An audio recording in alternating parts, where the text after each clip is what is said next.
Assalamualaikum,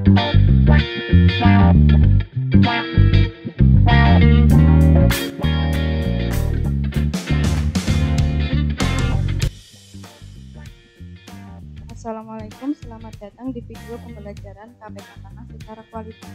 Sebelumnya saya akan menjelaskan sedikit mengenai apa itu KPK Tanah.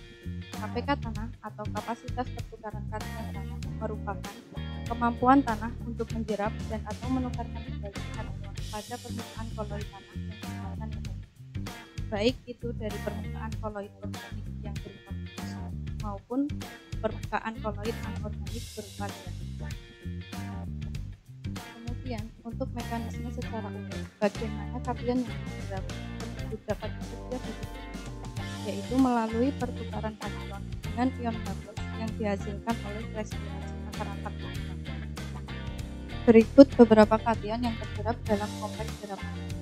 Misalnya, pertukaran antara satu ion bubbles ditukar oleh satu ion bubbles. Dan kemudian Mg12 ditukar oleh 2H.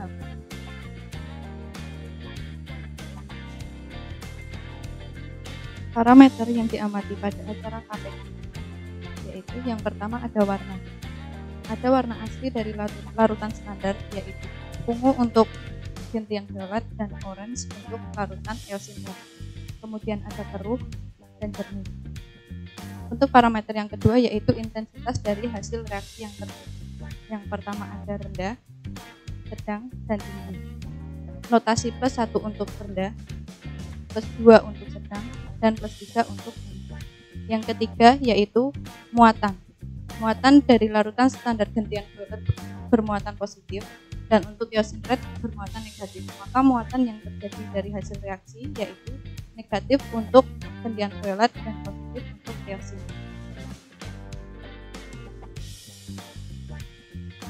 Alat-alat yang digunakan: pipet volume, kertas saring, corong plastik. Kemudian untuk bahan yang digunakan ada tanah berukuran 2,0 mm dan 0,5 mm.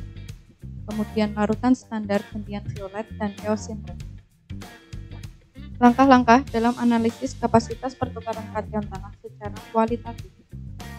Yang pertama yaitu menyiapkan tabung reaksi yang sudah diberi label.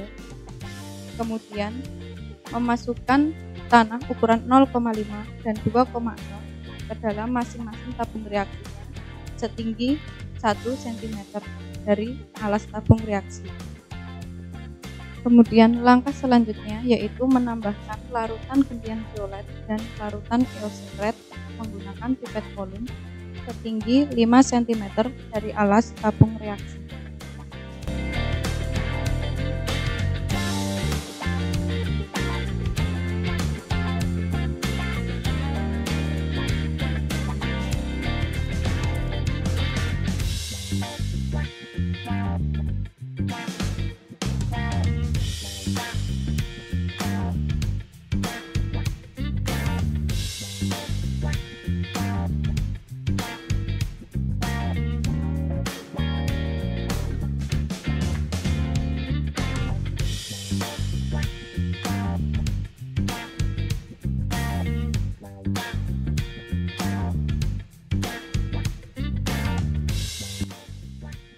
Selain itu, siapkan juga larutan standar eosinter dan gentian violet tanpa tanah sebagai kontrolnya. Setelah semuanya siap, kemudian kocok masing-masing tabung selama 2 menit hingga homogen agar terjadi reaksi yang sempurna antara tanah dan larutan.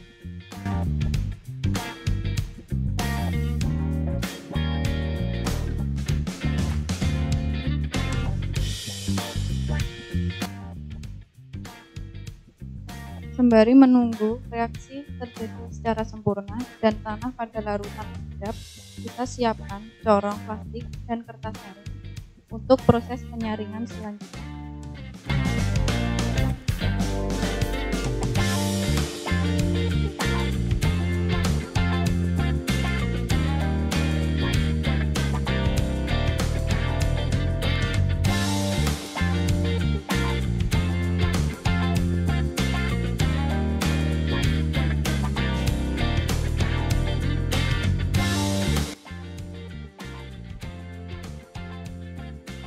Kemudian lakukan penyaringan dengan menampung filtrat pada tabung reaksi lain yang memiliki keterangan label yang sama.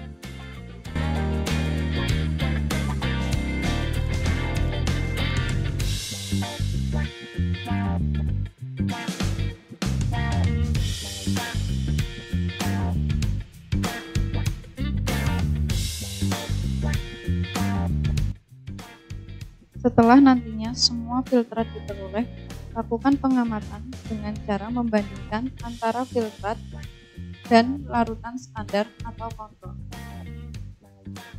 Berikut hasil reaksi dengan larutan standar gentian violet, dan berikut hasil reaksi dari larutan standar iosin red.